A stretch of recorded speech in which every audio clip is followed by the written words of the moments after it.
Good afternoon, YouTubers. This is Garney here, my first ever YouTube video. And what better first video than my wood splitter? Some of you guys probably recognize the make and model of this wood splitter. I did remove all the stickers off it, all the tags. I realized this thing is void of any and all warranties that were associated with it, because of all the modifications I did to it. So that's what we're going to talk about today. I'm going to go over and show you some of the things that I changed, improved to really up the potential of this splitter. Bear in mind, I have no first-hand experience running this thing as in stock form, other than watching YouTube videos and seeing what these things could do. And from watching them, I said, you know what? I know what changes I would like to make to really up the production capacity of this splitter. So yeah, that's what we're going to talk about today. So yeah, we'll start off we'll start right with the hydraulic tank. So underneath here, the original suction port was 2-inch on the right hand side. I welded in a 3-inch bung and then installed a 3-inch suction strainer to feed excuse me, this 28 gallon a minute pump. So with that 3-inch bung being installed, I could reach through the tank and install this combination temperature oil level sight gauge, which then allow me to eliminate the plastic dipstick / breather that was over here. So that's just a regular 3-inch pipe plug blocking that hole. Right next to it, I welded some more bungs into the top of the tank, 3/4 inch on this side and this side. And then our screw-in hydraulic tank filter breathers. And them let the tank breathe a lot easier and keep contaminants out. So coming up from the discharge side of the pump, come up here, come into the valve. I got a pressure gauge there. And then most of you notice that this is not the stock valve that came with it. This is an actual auto cycle valve that I picked up from a hydraulic supplier. And I made this manifold here on top of the valve. This manifold is so I have a way of controlling the pilot circuit for the dump valve, plus for tying the two cross ports together with the rod end to the cylinder. A lot of manufacturers I see, they'll come down here, they'll put T's in, and there'll be another T and maybe a T back here. And I say, you know what? I think I can just make that all in a manifold, and then it's a nice, clean, easy plumbing setup there. Yeah, and it works great. So coming around here, here's the dump valve. I ended up welding this is a hydraulic coupling, welded right into the cylinder. The dump valve works great. So the waste out of the dump valve comes down around into the side of this manifold I made. And I have 2 high capacity return filters here. I think they're rated at 50, some say 50, some say 70 gallons a minute. They're 10 microns. That's about the finest I could find for just these screw-on filters. One would have been enough, but you know what? I said sometimes when this oil is cold or running this dump valve back through here, I see a lot of manufacturers just dump it right back in the hydraulic tank. I said, you know what? I'm going to double these filters up so all the return oil goes through these filters. So far so good. Everything's working great. One of the side benefits of having all this here is, and most of you know, or some of you know, that by rights this tank is way too small for the size of hydraulic system this is. It should be double this, if not triple.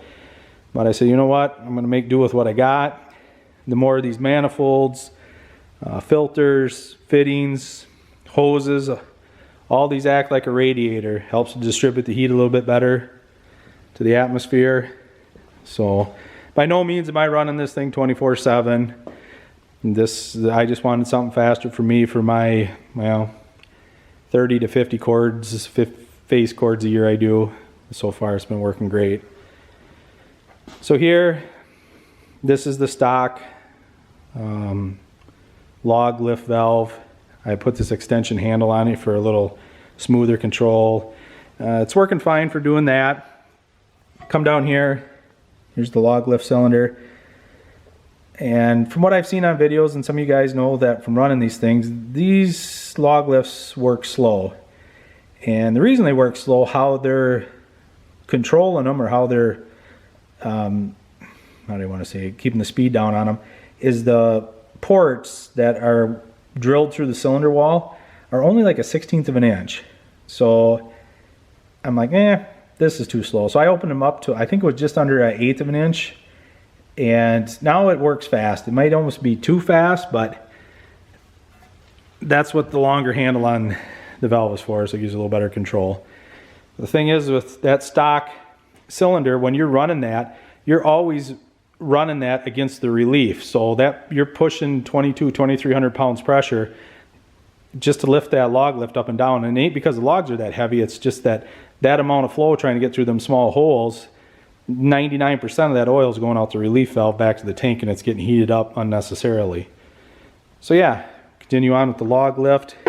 You guys probably noticed that that's still the original foot and tray there, but I cut the tubes off, cut these notches in the plate here, put some gusseting on the sides and underneath, and I said, you know what, we're gonna make that thing hinge. So I did that. Works good. I just couldn't see unpinning that thing and repinning it. Moving on to here, you can see this log catch table is not stock. I actually have the stock one over there. I'm going to show you a comparison to how much bigger, or mainly just wider, my table is. But yeah, this is a hinge table.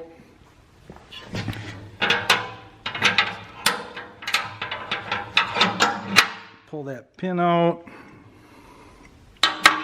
Set it up there. Table folds down. Everything's nice and level. Here's the stock table. Again, it's not going to go back all the way. I got the wedge on there.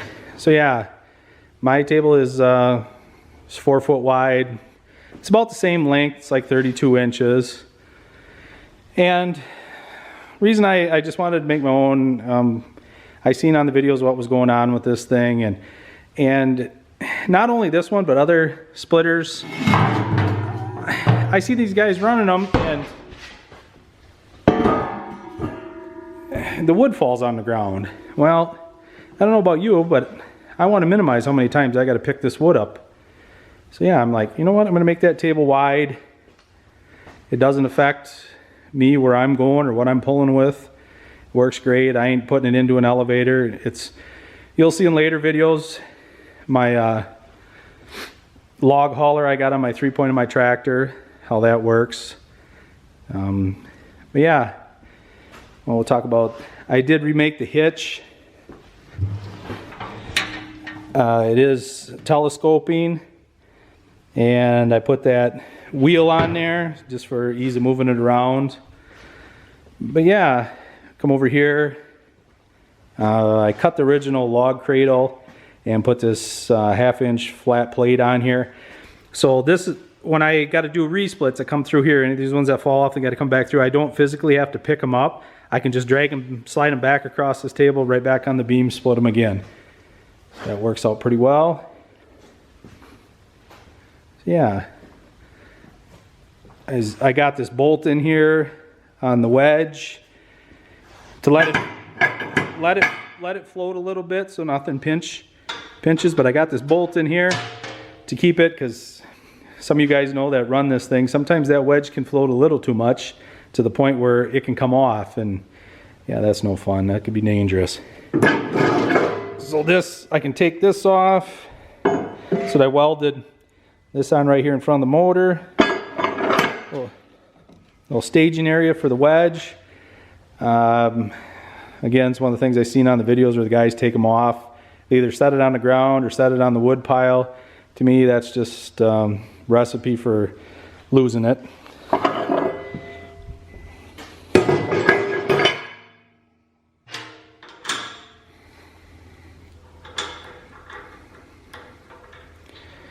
Tighten that up later. So yeah. So just to give you a little cycle times on this thing. As some of you may know, that's a 5-inch diameter cylinder, a 30-inch stroke.